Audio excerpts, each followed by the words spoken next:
Hi, John. How are you? I'm great. How are you?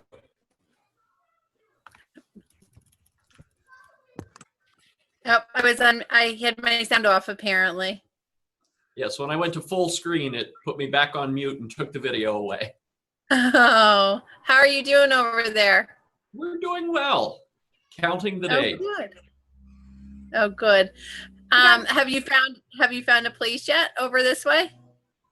No, and not from lack of trying. I know it's an odd market right now. It is a hot market.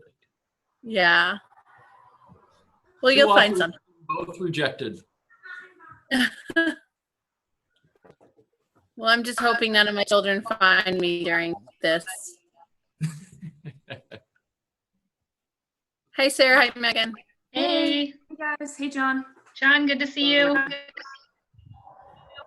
It's good to be here. Exciting reason to be here.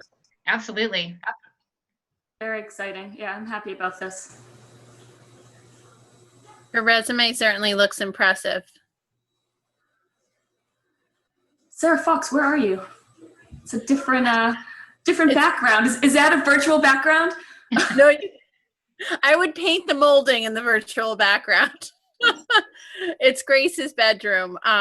There's people all over the house right now, so I literally said to Matt at one point, I thought about going on the front lawn and sitting in the Adirondack chair. I didn't even know where to go today.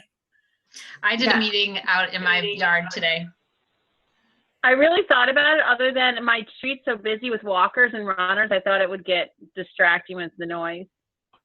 Yeah, I have a house full of giggles right now. Hopefully you guys can't hear them. No, that's better than a house full of tears. Your kids are doing better than mine tonight. Only because we bribed them with ice cream. Well, I think these Zoom meetings are going to get harder now that it's later, at least in my family, because I used to be able to trick them into going to bed earlier, but now it's, they're up. Those days are gone. Yeah. I know Cecilia joined us for part of the budget meeting yesterday. She's so big. I know, but she's 2. She just turned 2. I can't believe it. Oh, she's Yeah. so cute. Yeah, that's wild. All right, I just have to find a pen. I'll be back. Mine just stopped. John, I have 5 kids, so there's always someone somewhere. Laughter and tears both, I'm sure. Yeah. We announced our graduation plan, and I'm not sure why it has gone so sideways, because it's what 90% of schools are doing, but the island families are just devastated. Oh. There's a lot of What do you strong guys feelings do? here. We're bringing them in and having them walk across the stage and film it, and then go outside and get their yearbooks and their cumulative files and get a professional photograph done in their cap and gown with their families. Very similar to what Bill was telling me you're doing in Marblehead. Yeah. What I know they're doing in Hudson, what I've heard they're doing in other districts, but it just wasn't well received. Yeah. There's so many feelings. It's so loaded and so difficult.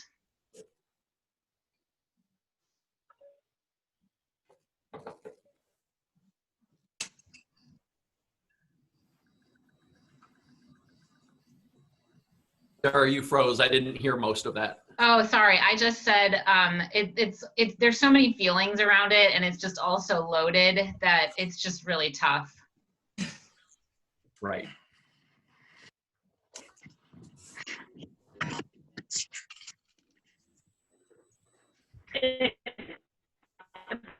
Around top, but I felt even worse for high school seniors and even some of the college kids, just because, there might not get a freshman year of college either. Can you imagine getting through to this point and finding out you're going to spend your freshman year with your parents again? That would be a hard pill to swallow. Those poor parents. I know. This needs to be over way before my kids. It's time for them to leave, because I'm already fearful that no one's leaving. So I just got back about an hour ago from getting my propane tank from yesterday. Hi, Nan. Welcome. Man. Hi,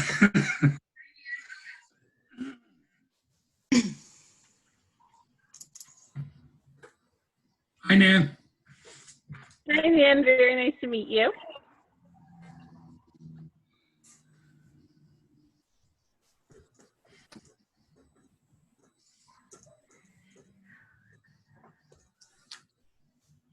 I'm gonna go quickly kick my kid off the Xbox and maybe lag less. I'll be right back. Good luck. Thanks, I'll need it.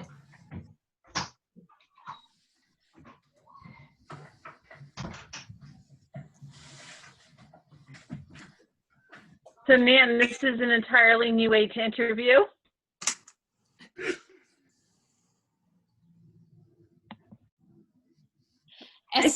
Especially without like haircuts or it's like, I know. you know. Oh my goodness.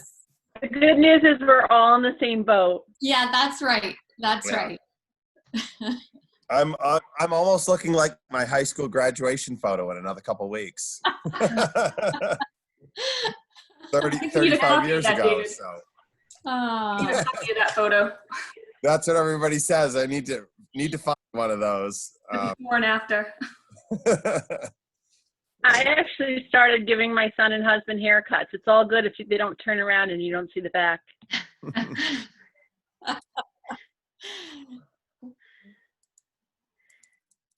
Oh.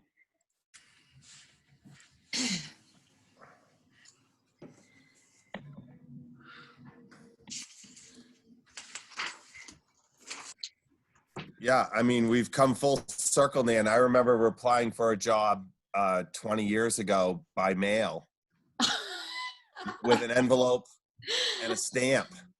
And it wasn't an email submittal, and you needed to wait for somebody to call you back. oh my gosh. Then all the interviews were in person, and then it was, of course, you can submit your applications electronically, and here we are today with Zoom meetings. It's a big change. Yeah, it is. It is. There's some pros, but they're all getting old now. Where everybody wants their life back. Yes. So. Hi, John. Hi, John. And John's with us. John Bucky. Yes, both Johns are with us. I was confused momentarily when the Hi John started. I thought, well, I've been here. Why are they saying hello again? Hi, John Moretti. I wouldn't put it Moretti. past me today to say hello a second time and forget that I'd done it at first. It's one of those days. I thought it was Thursday until about 2 hours ago when someone corrected me. There's that. It's the same, Sarah. It is. It's Groundhog Day every day. Yeah, exactly. Well, I thought it was Tuesday because we had Monday off, so I don't know. Yeah. I've made a lot of mistakes in my schedule today. Woo. Yep. I frantically FaceTimed a client this afternoon only to find out that she was supposed to be tomorrow at, I thought I was 15 minutes late, but turns out I was really ahead of time. Jeez. Even late, Sarah. Yeah. Should we start, or are there a lot of people in the waiting No, room I still? think we should start. I think it's a couple minutes after 7, and I haven't had anybody come in the last minute or two, so we can officially call to order at 7:02. And Bill, I will turn it over to you to make an introduction.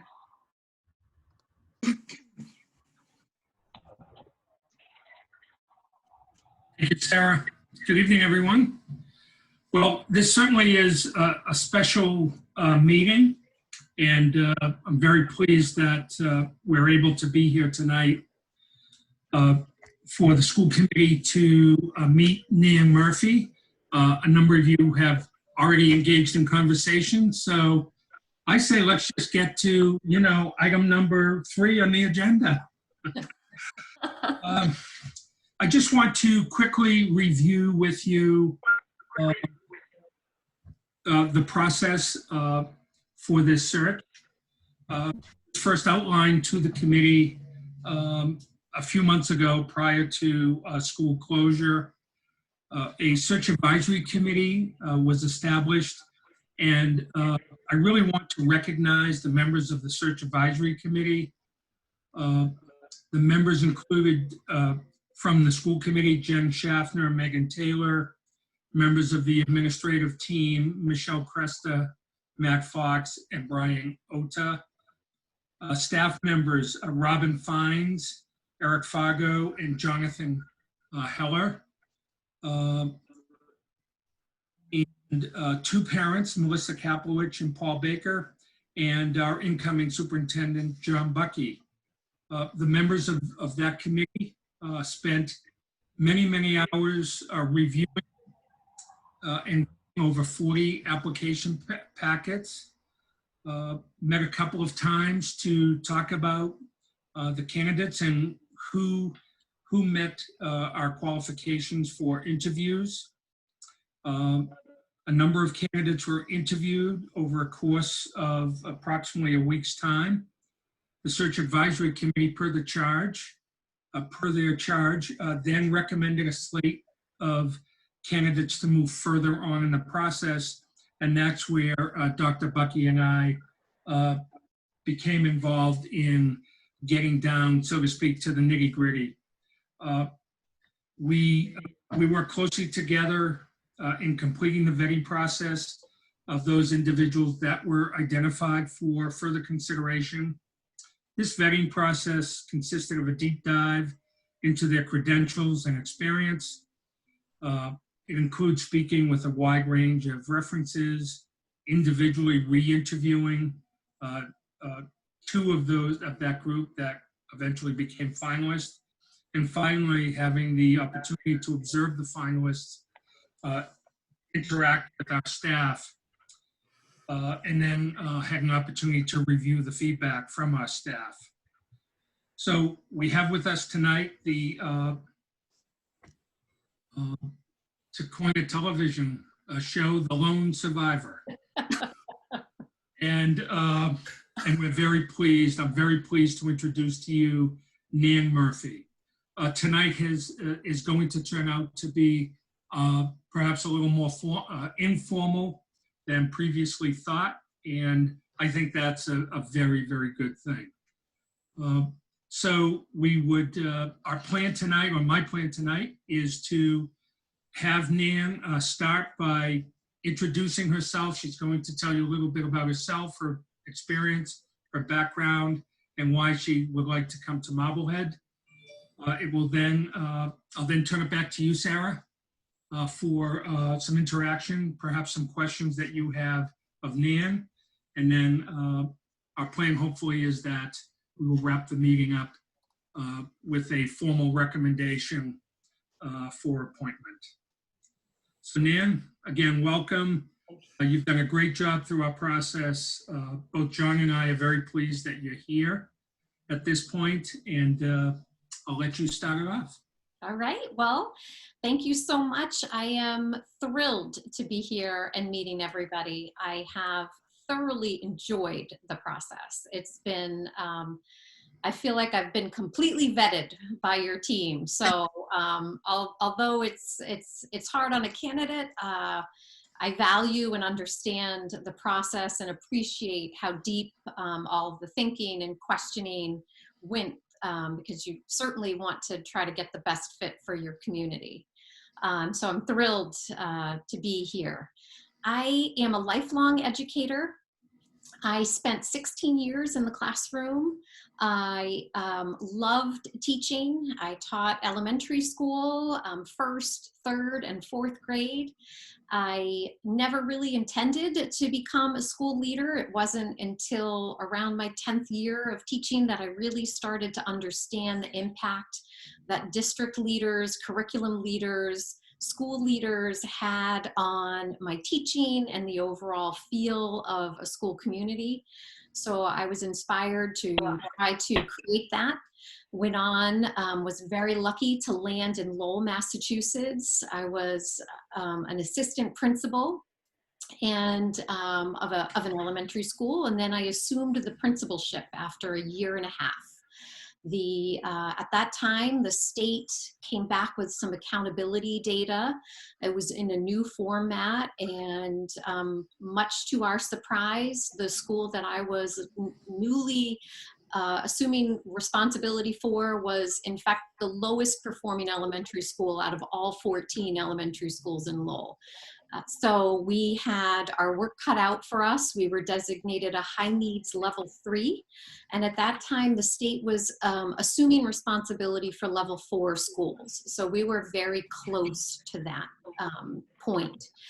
But by developing a strong shared leadership model, a strong team approach, the teachers and the administrative staff worked together, hands joined. We concentrated on a couple of really important instructional shifts in teaching, and also really tightly aligned some curricular practices. And happy to say that after 4 years, at the time our kindergarteners left us as 4th graders, their MCAS data designated us a level 1 school. And the Commissioner of Education came out with a team, interviewed the faculty and my administrative group, and to try to understand how to help other districts build this kind of capacity. At that point, the superintendent of schools created a position for me at the district level. I became the director of accountability and school improvement, working with primarily the underperforming schools, about 7 of them in Lowell, as well as professionally developing 100 leaders. So I did all the professional development for principals, assistant principals, directors, and assistant superintendents. After 2 years in that role, I became very close and colleagues with my colleagues at the state level who were in Lowell supporting 5 particular schools, and they afforded me the opportunity to come to work for them at the Department of Education, which is where I am now. And my role at this point is I go into districts that are underperforming, and I work with the leadership teams, assistant superintendents, superintendents, principals, and teachers, and help them devise plans for sustainable improvement. Loved that job, continue to enjoy the people I work with, but miss being part of a district. I had a feeling that would happen to me, and it did. I miss being a part of the overall professional development in a district, building relationships with teachers and principals, and working with a team at the district level. So I knew I wanted to get back into that work, and when I saw the Marblehead position, everything about it seemed to me like the stars were aligned. What I could learn about the superintendent-elect was fantastic, seemed like great collaborator, certainly proved that to me as throughout the interview process. An opportunity to continue some great work that's been happening around curriculum and instruction, working alongside the administrative team, developing a strategic plan, which is expiring this year. And working with a demographic that the challenge is really about how do you move high achievement? How do you continue to move kids forward when there's good data? Because you know, we always want kids moving beyond what they're currently doing, regardless of where they fall. So just different kind of challenge. So I'm honored. I feel like it's a privilege to be here and to be considered at this level, and that in your community is just been a real thrill for me. So thank you for that. Maybe y'all have some questions or something I could further go into for you. Great. Sure. Thank you so much, Nan. It was, as you know, as someone who wasn't part of the previous process, it was really great to hear you speak and put a lot of the things in your resume into your own words. So nice to start to get to know you. So I will open it up to the committee. I've got a question, but I will let others start if anybody wants to do that.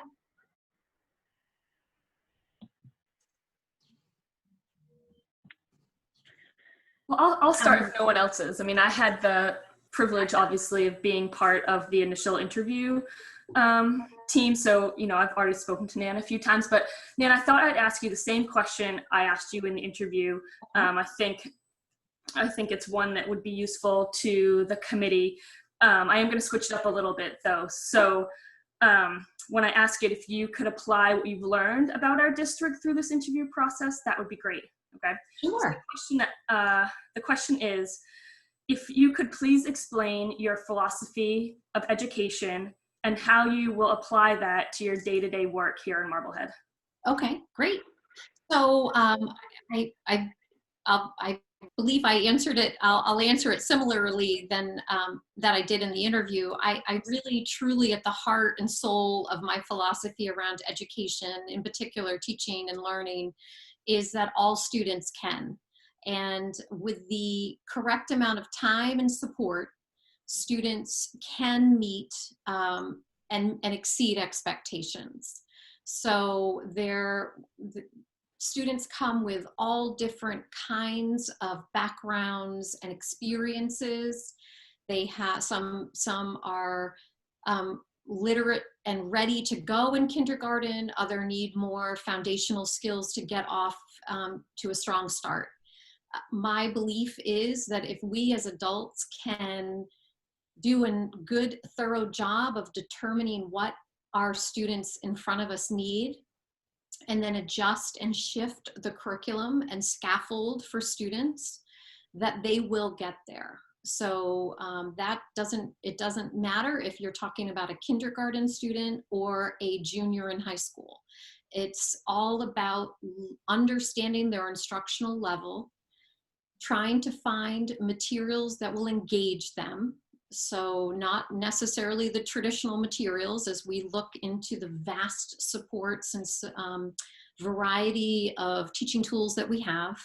If we are aggressively pursuing ways to engage kids and providing them the support and the instructional leveled material, they will get there. And I saw it, I lived it at the McCullough School when students who were not speaking English were able to exceed our expectations when we provided the right supports. So I'm confident that is a belief that I will take regardless of the district that I serve in.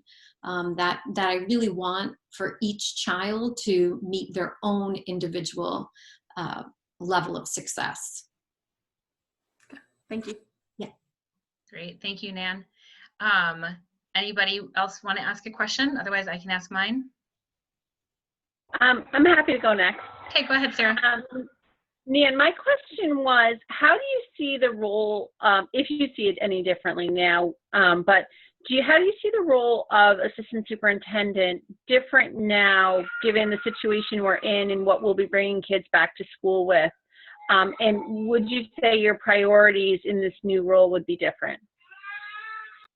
I think the priorities will most certainly be different than a typical beginning of a school year for all administrators and principals and teachers as well. The primary focus will be around re-entry, whatever that looks like, whether it's a variation of a school day, whether it continues as remote learning. It's really, I would see my role as the assistant superintendent, listening and talking to what's going well with remote learning, what are some concerns staff are having, do they have the materials they need, and really seeking the guidance of the superintendent and the vision that he brings to the work. And then once I get an understanding, kind of operationalizing what his vision is and helping to communicate with the community, the parents, the teachers, the staff, the kids, help get the message out once that's been determined. So really the re-entry piece is around the social emotional health and well-being of kids, getting them back into a structured setting, supporting the adults in what they're feeling they need professionally, looking at curriculum. We're going to have to take steps back from our traditional fall curriculum where there are most likely going to be some achievement pieces missing that we might need to backfill in the fall. So kind of looking at different assessment sources, what will give us that information, and how do we help kind of bring all of that together for a smooth fall and hopefully winter. Great, thank you. And that actually is a perfect setup for the question that I had wanted to ask. Given everything we know going on for kids and adults, and particularly our teachers, of course, can you talk about how you see social emotional issues interface with curriculum or with children's ability to access the curriculum? So I think some of our students that we typically talk about being disengaged, or we have attendance issues around, or defiancy around, sometimes when you talk to the kids, they're very open and transparent around instruction and what is missing in their classroom settings to engage them.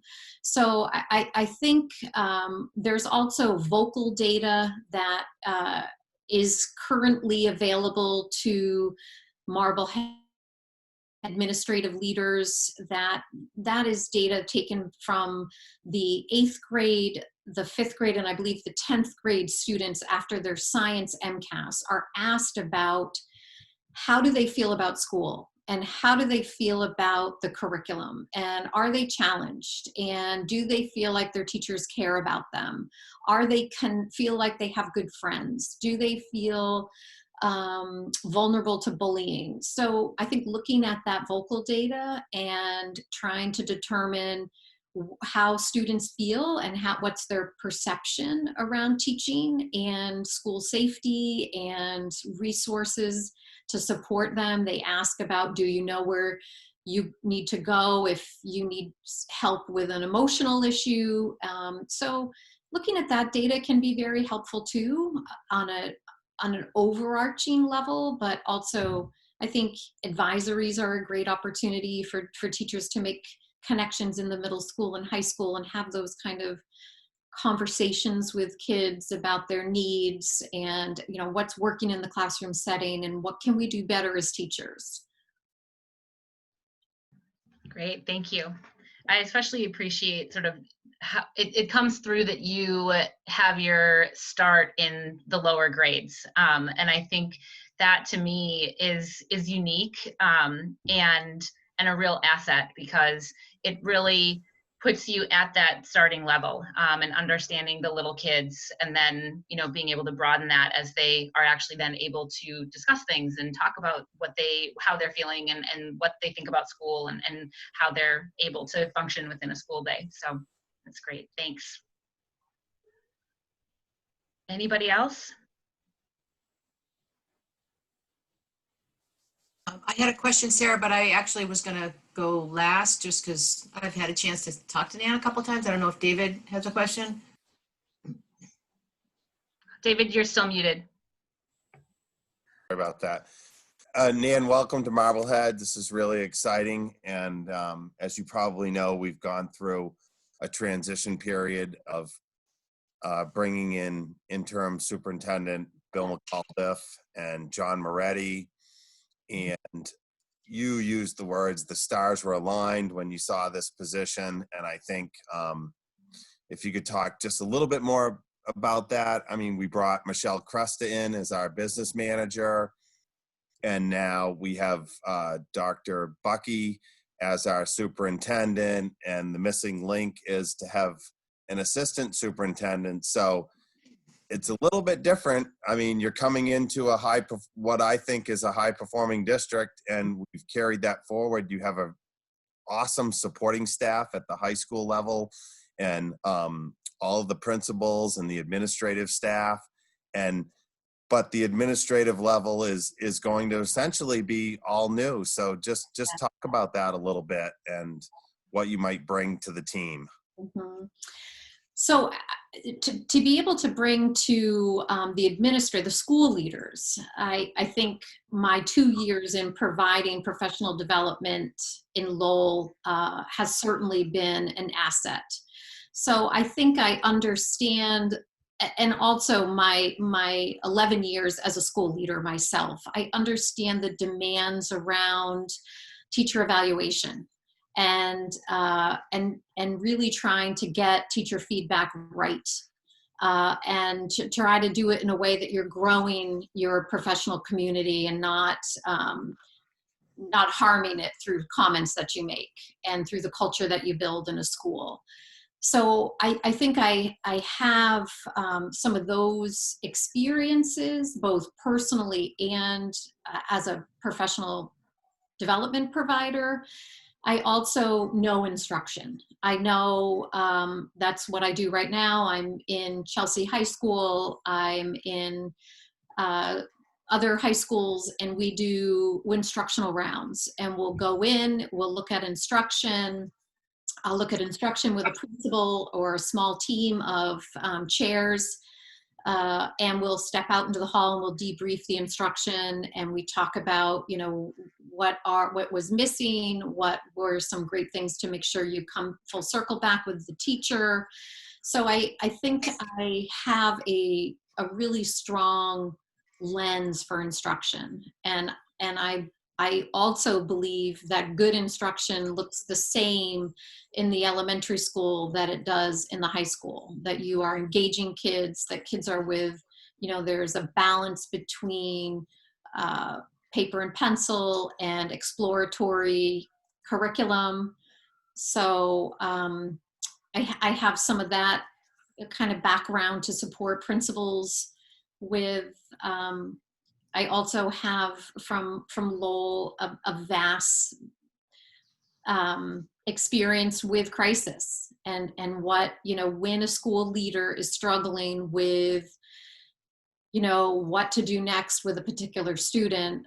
Sometimes I would get that call and we would talk it through together, and we would be able to really always try to stay focused on what's best for the kids, the child involved, the family involved. So I think I can kind of balance that out as well with staff.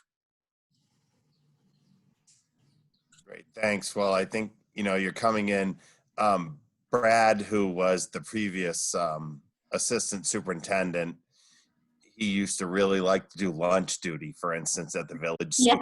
Yeah. And he talked about how that was really good for him to be engaged with the students outside of all of the curriculum work that he did. And you're right. I think that's what it's all about, when it comes down to it. So I would schedule instructional rounds with the high school department heads on loaded baked potato day.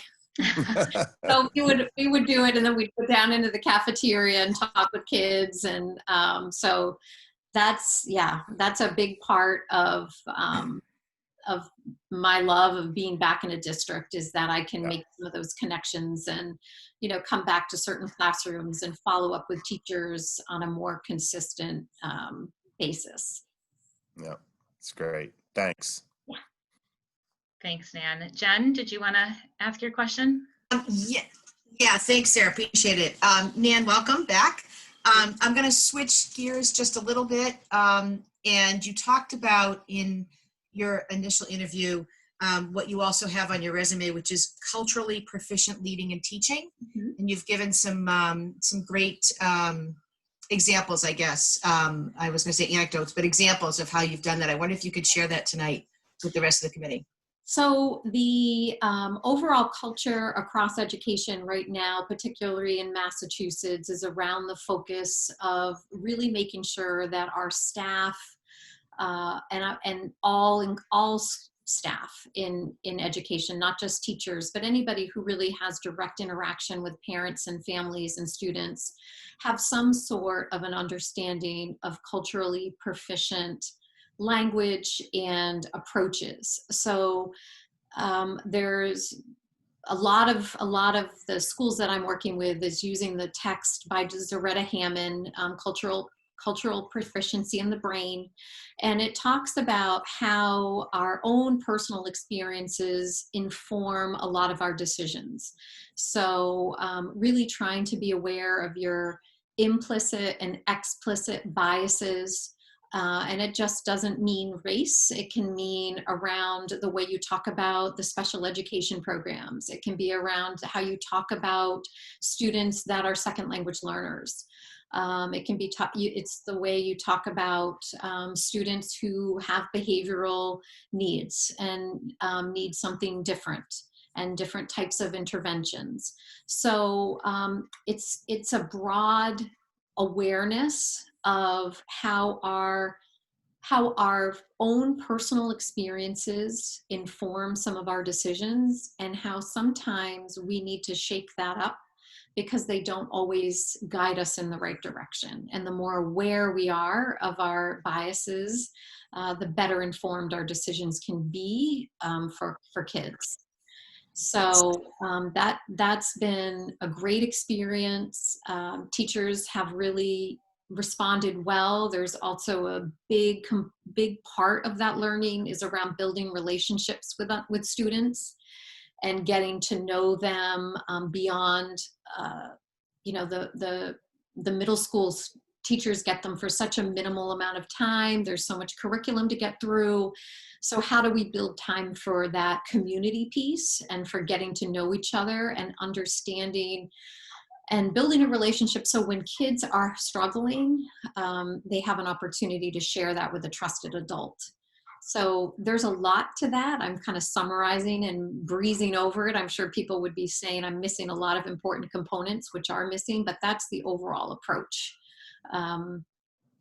that we're trying to extend out into the community. I've done some work around white fragility and how our experiences as white middle class educators can sometimes inhibit us when we're working with families that don't necessarily understand some of the acronyms we're using.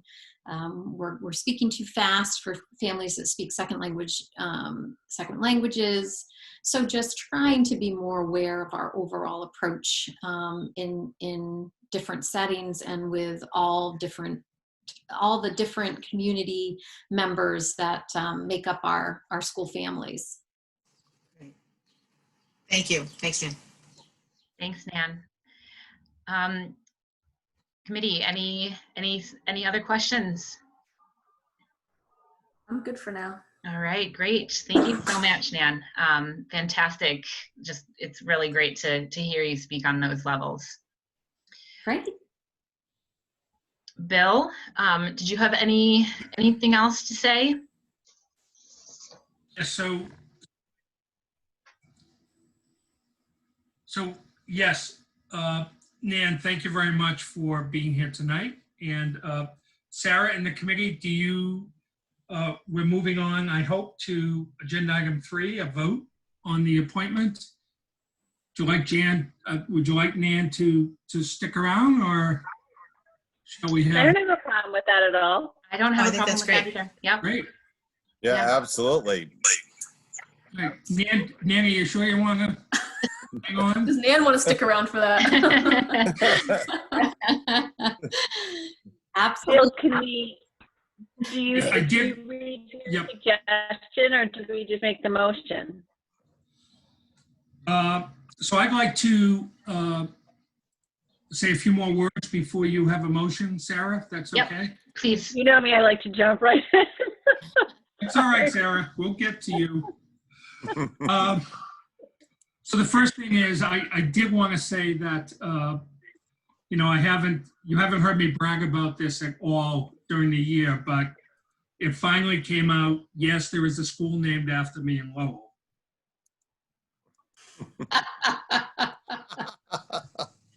Just a little joke. Okay. Now, very seriously, I do want to place one more shout out, one more thanks again to the Search Advisory Committee for providing excellent guidance and direction in ultimately getting us to where we are tonight. So again, thank you for your dedication and your hard work. It's not an easy task to be on one of those committees, and this committee worked really well together. So thank you. And I also want to thank Dr. Bucky for his involvement all the way through this process. This is a rare opportunity for an incoming superintendent to be closely involved in a process where a brand new assistant superintendent will be coming in and working directly with him. And so, that was something from the very beginning we were committed to, and I think it worked out very well. And so thanks, John, for again, for you taking the time and the effort to be involved in the process. We wouldn't be where we are if that was not the case. Well, my pleasure. I was very happy to be part of the process, but even happier that Nan is emerging as the assistant superintendent in Marblehead. We're very excited. Thank you. Awesome. Well, why don't we make it official? I do want to, I'm actually going to, if you don't mind, read just a little bit from the memo that I had forwarded to school committee members earlier today. I'm pleased to recommend Ms. Nan Murphy to be the next assistant superintendent of the Marblehead Public Schools. As you know, John and I did work closely together once the Search Advisory Committee provided us with a slate of candidates to move further. As we progressed through this process, we learned about Nan's leadership style as a collaborative team player who is an excellent communicator. She's personable, approachable, and a leader who models openness, fairness, and dedication to students, staff, and parents. She has a track record of building strong, positive relationships and developing a culture of accountability while being a highly respected leader. She's described by both colleagues and supervisors as clear, focused, and strategic. She's further described as being dedicated and tireless, being a dedicated and tireless advocate of all students, demonstrates exceptional leadership skills, and is able to analyze and synthesize data while sharing it in meaningful ways. Now that is a very excellent skill set to have. Both Dr. Bucky and I believe that Nan Murphy is the best choice to fill this vitally important role for the Marblehead Public Schools. So thank you for your consideration. Great, thank you, Bill. So I would like to ask for a motion that the Marblehead School Committee appoint Miss Nan Murphy as Assistant Superintendent of Schools, subject to successful contract negotiation. So moved. Sarah Fox. Sarah Fox moves. Second. And Megan. Second. All right. Any further discussion on that?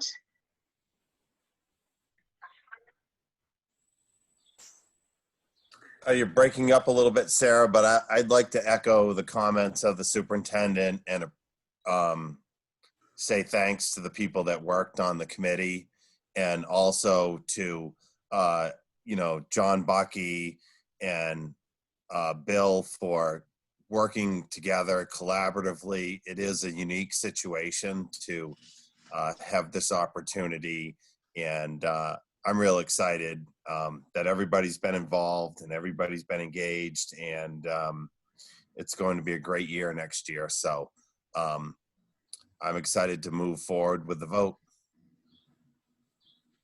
Thanks, David. Can I just say something, Sarah? Absolutely. Yeah. Yeah, it's been a pleasure getting to know you. You know, this is the third time now I think that we've had some interaction. So it's really been great getting to know you a little bit virtually even and hearing about your experience. I'm really, really excited to have you fill this position. I think you're going to complement the rest of the team and Dr.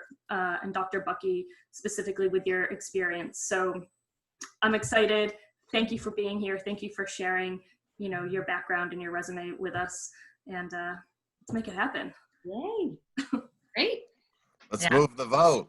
All right. Anybody else? Because I agree with what's been said, and I'm thrilled that we've got such an amazing candidate, and just really excited. Anybody have anything else to add? Let's vote. All Let's do right. it. So we'll roll call. Sarah Gold, yes. Where Jen have you been Steffner, all year? what did you say? Bill. Never mind, I'm sorry. Yeah. Sarah Gold, yes. Jen Schaffner. I'm sorry. Did you call me? Yes, that's me. Yes. All right. Megan Taylor. Sorry. Went out there. Megan Taylor. Yes. Sarah Fox. I said yes if you didn't hear me. Thanks. Sarah Fox. Yes. All right. And David Harris. Yes. All right. That motion carries 5-0. Congratulations, Nan. Yeah. Welcome to Marblehead. Thank you. Yes. Welcome aboard, man. Thank you so much, everyone. I'm very, very excited. So Thank are we. you. Nan, I know you can't see me, but I just wanted to welcome you as well. I'm just over here doing minutes. Welcome Okay, aboard. great. Thank you. You're welcome. Nan, I want to take the opportunity to applaud you on how well you handle, I mean, I was nervous. This has been my first Zoom interview, and this has felt very, very natural. It's flowed wonderfully. If working with you in person is as much of a joy as this has been, I'm very excited to meet you in person. Thank you. Thank you. I'm really excited. The more I got to know John and the team, I knew this was going to be a good place for me. So thank you for all of your warm thoughts, and I'm excited for July 1st. I usually don't wish away May and June, but I'm very excited for July 1st. Don't blame you. Oh, welcome. I think a lot of us are wishing away May and June this year. Yes, it's true. And Bill, I have it duly noted that you'd like to be entered into the finalist category for the school name process. Absolutely not. I'd vote for that. Nan, thank you very much. Thank you, Nan. Congratulations. And we will be in touch very shortly. All right, great. Thanks, everyone. Thank you. Thank you. Congratulations. Thanks, Dan. Congratulations. Bye. Thanks, All Nan. right. Well, with that brings us Thank you very much to the school committee. Thank you, Bill, and thank you, John. I'm really glad that we've got one more of our boxes checked off. And it's exciting to see John start to move into his role and take part in this. So, all right. Pleasure to be here. Absolutely. If there is not anything else, then I will adjourn us at 7:42. Thank you, everyone. Thanks, Sarah. Good night, everyone. Thank you. Thanks. Bye. Good night. Thank you, everyone.